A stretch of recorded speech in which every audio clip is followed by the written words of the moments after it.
यो आमचुर चाहिँ किन होला भन्नुहुन्छ नि, आमचुर चाहिँ नेउरे अचारमा हाल्दाखेरि मिठो पनि हुन्छ, अमिलो अमिलो परेको। अनि यसलाई तिखालाल हाल्नुपर्छ, तेल, यहाँ अजिना मटर र ब्ल्याक सल्ट छ, यहाँ सोया चङ्कलाई मैले मसिनो मसिनो काटेको छु, अनि यहाँ फ्रेस करी पत्ता चाहिँ यसलाई पनि फ्राई गरेर लाउनुपर्छ है, दामी हुन्छ। अनि यहाँ चाहिँ बदाम फ्राई गरिसके।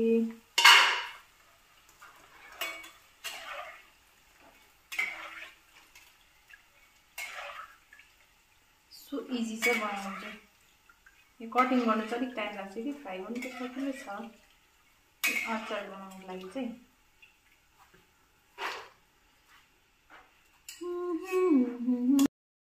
यहाँ भइरहेको छ लसुन फ्राई।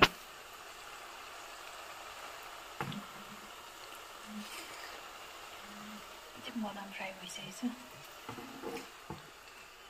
लेट्स सी कस्तो हुँदो रहेछ मैले बनाएको अचार है। लसुन चाहिँ यतिको कलर हुनुपर्छ फ्राई, यहाँबाट बेसी गऱ्यो भने चाहिँ फेरि तितो हुन्छ क्या।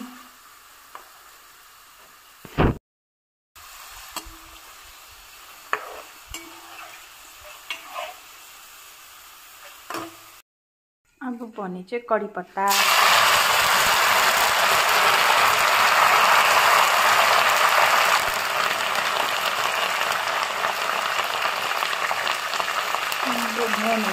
कडी पत्ता फ्राई।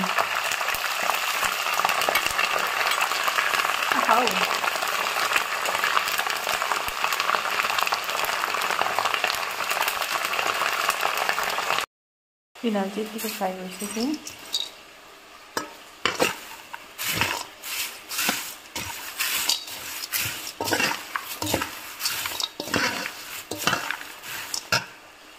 यसमा चाहिँ यसरी हाल्दै गर्नुपर्छ नि त, अमिलो।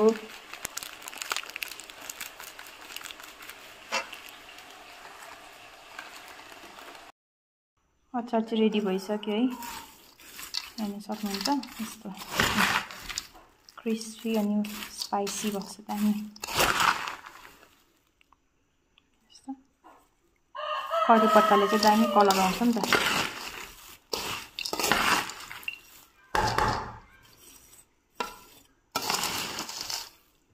यसमा चाहिँ अझै अदुवा